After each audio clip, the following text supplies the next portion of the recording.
Bismillahirrahmanirrahim. Alhamdulillahirabbil alamin wa bihi nasta'in wa ala umurid dunya waddin. Wassalatu wassalamu ala asrafil anbiya'i wal mursalin wa ala alihi wa sahbihi ajma'in. Amma ba'du. Assalamualaikum warahmatullahi wabarakatuh. Waalaikumsalam.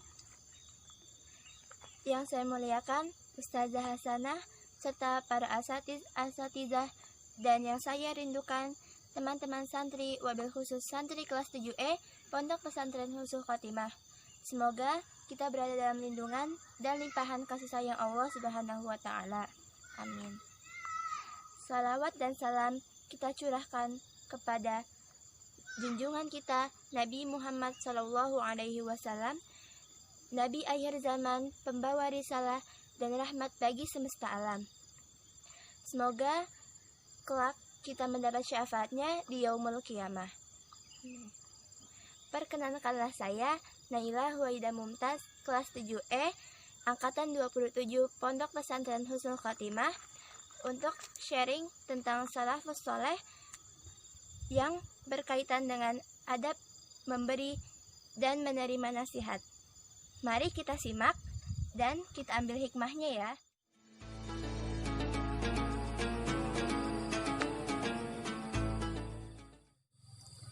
Kisah ini diceritakan oleh Anas bin Malik radhiyallahu anhu pada zaman Rasulullah sallallahu alaihi wasallam.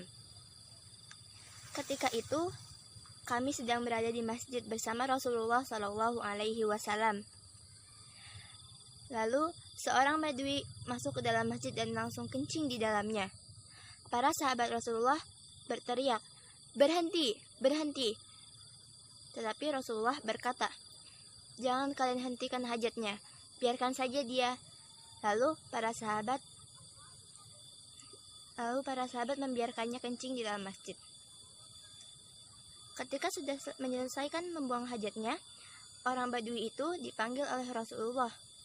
Lalu ketika orang badui itu datang menghadap Rasulullah, Rasulullah berkata kepadanya, "Masjid itu bukan tempat untuk kencing atau hal-hal yang najis lainnya, tetapi masjid itu adalah tempat untuk mengingat Allah, salat, dan membaca Al-Quran," kata Rasulullah.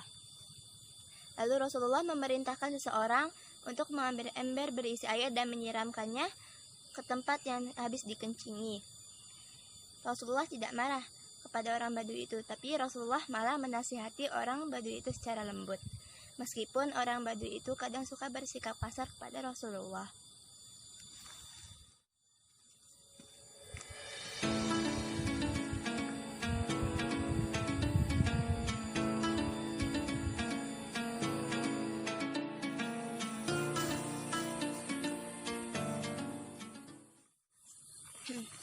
Saya akan menceritakan sebuah kisah tentang Atha bin Abi Rabah. Yang kita ketahui, Atha bin Abi Rabah adalah seorang budak dari Habasyah, yaitu dia adalah budak dari seorang wanita penduduk Mekah. Ia membagi waktunya menjadi 3. Yang pertama, untuk majikannya. Ia senantiasa melayani majikannya dengan baik. Yang kedua, ia bagi waktunya untuk Robnya. Dia gunakan untuk beribadah dan menyendiri. Dan waktu yang ketiga, ia gunakan untuk menuntut ilmu. Ia mengambil ilmu dari beberapa sisa sahabat Rasulullah. Akhirnya, karena ia suka menuntut ilmu, itu menaikkan derajatnya daripada derajat majikannya. Karena majikannya melihat Atha selalu mendekatkan diri kepada Allah, akhirnya majikannya memutuskan untuk membebaskannya. Dan jadilah Atha seorang ahli fikih yang selalu berteduh di Masjidil Haram. Ia menjadikan Masjidil Haram sebagai rumahnya untuk menimba ilmu. Dikisahkan pada suatu ketika ada seorang yang sudah tua. Ia mengenakan baju yang lusuh dan jubah yang sudah usang. Kepalanya hanya ditutupi oleh kopiah yang sudah lusuh. Ia menaiki keledai hitam dengan pelana yang hanya terbuat dari kayu. Dia adalah Atha bin Abi Rabah. Ia mendatangi istana Amirul Mukminin Hisham bin Abdul Malik.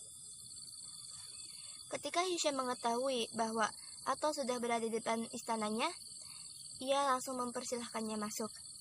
"Marhaban, marhaban. Selamat datang, silahkan masuk," kata Hisham. Ia selalu mengucapkan itu sampai Ato pun tiba di kamarnya dan duduk di atas kasurnya. Ia menempelkan lututnya pada lutut Ato. Ia mengajak Ato berdialog. Hisham berkata, "Ada apa keperluanmu, wahai Abu Muhammad?" tanya Hisham kepada Ato.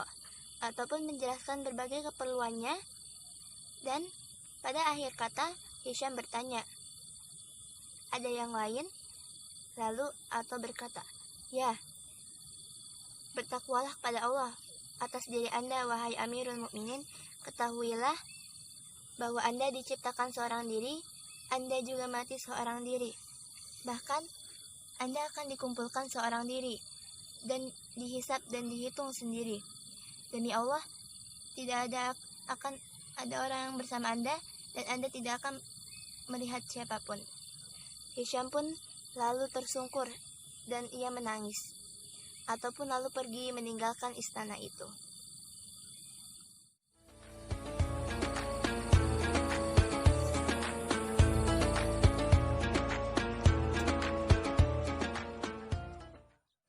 Kali ini saya akan bercerita tentang kisah Umar bin Khattab radhiyallahu anhu. Ketika itu, selepas salat subuh, Umar tidak langsung pulang ke rumahnya. Ia mengajak Jarud untuk memantau rakyatnya dari dekat. Di tengah perjalanan, langkah Umar berhenti karena ia mendengar suara seorang wanita parubaya yang memanggilnya. "Assalamualaikum warahmatullahi wabarakatuh.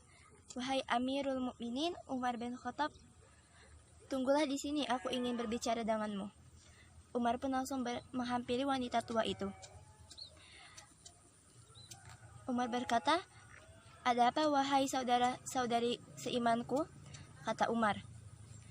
Lalu perempuan parubaya itu berkata, "Aku masih ingat, dahulu engkau sering dipanggil Umair." "Engkau benar," kata Umar. Lalu wanita itu kembali berkata, "Dahulu aku sering melihatmu di pasar Ukad. Engkau bermain dan bergulat bersama teman-temanmu. Tetapi sekarang namamu berubah menjadi Umar. Bahkan lebih dari itu, engkau sekarang diberi gelar Amirul Mukminin. Itu bukan kehendakmu," kata Umar. Lalu wanita itu kembali berkata, "Sungguh itu nama yang indah. Tapi apakah engkau tahu, wahai Umar, di balik gelar itu ada makna dari kata Amirul Mukminin. Orang yang takut mati pasti selalu menggunakan umurnya untuk hal-hal yang baik," kata perempuan itu. Mendengar kata terakhir dari perempuan itu, Umar pun langsung menangis terseduh-seduh. Melihat hal itu, Jarud pun berkata kepada perempuan itu, "Apakah kau tidak tahu kau sedang berbicara dengan siapa? Engkau ini sedang berbicara dengan Amirul Mukminin." Umar yang mendengar Jarud menghadik perempuan itu langsung mencegahnya. Ia langsung berlalu dan pergi tanpa berbicara sepatah kata apapun. Jarud lalu mengejarnya dan Umar langsung berkata kepada Jarud, "Apakah engkau tahu siapa wanita itu?" Jarud menggeleng. Lalu Umar melanjutkan perkataannya, "Dia adalah Haulah binti Hakim, wanita yang gugatannya dijawab oleh Allah Subhanahu wa taala pada surat Al-Mujadilah ayat 1.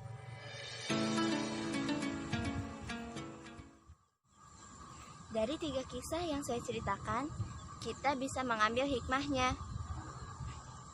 Dari kisah pertama, yaitu kisah Rasulullah dan orang Badui. Kita diajarkan untuk berlemah lembut pada siapapun ketika memberi nasihat, walaupun orang itu sering berbuat tidak baik pada kita. Yang kedua, dari kisah Atha bin Abi Rabah, kita bisa mencontoh Hisham bin Abdul Malik ketika ia tidak memandang fisik dan kedudukan Atha bin Abi Rabah ketika ia memberi nasihat. Karena siapa tahu kedudukan ia di mata Allah lebih baik daripada kedudukan ia di mata manusia. Kisah yang ketiga yaitu kisah Umar bin Khattab radhiyallahu anhu. Kita bisa mencontoh Khalifah Umar bin Khattab yang sangat rendah hati ketika dinasihati oleh Khawlah binti Hakim. Padahal Umar adalah pemimpin, tetapi ia rela dan bersungguh-sungguh ketika dinasihati oleh Khawlah binti Hakim yang seorang perempuan dan sahabiah Rasulullah yang sudah tua. Seperti yang teman-teman tahu, sekarang telah mewabah Islamfobia hampir di seluruh dunia. Islamfobia adalah ketakutan berlebihan terhadap Islam. Mereka menganggap Islam adalah agama teroris. Padahal Islam adalah agama yang membawa rahmat dan kedamaian. Kita harus membuktikan itu dengan meneladani dan mencontoh Rasulullah SAW. Karena mereka non-Muslim tidak tahu dan tidak membaca apa yang kita pelajari, tetapi mereka melihat dan membaca perilaku dan akhlak kita umat Islam. Seperti yang tersirat dalam surat Al-Asr, A'udzu billahi minasyaitonir rajim. Bismillahirrahmanirrahim. Wal asri innal insana lafi khusrin illa alladziina amanu wa 'amilus shalihati wa tawassaw bil haqq wa tawassaw bis sabr. Demi masa, sesungguhnya manusia itu benar-benar berada dalam kerugian kecuali orang-orang yang beriman dan mengerjakan kebajikan serta saling menasihati untuk kebenaran dan saling menasihati untuk kesabaran. Demikian taujih dari saya. Subhanakallahumma wa bihamdika asyhadu an la ilaha illa anta astaghfiruka wa atubu ilaik. Mohon maaf bila ada kesalahan. Akhirul kalam, wassalamualaikum warahmatullahi wabarakatuh.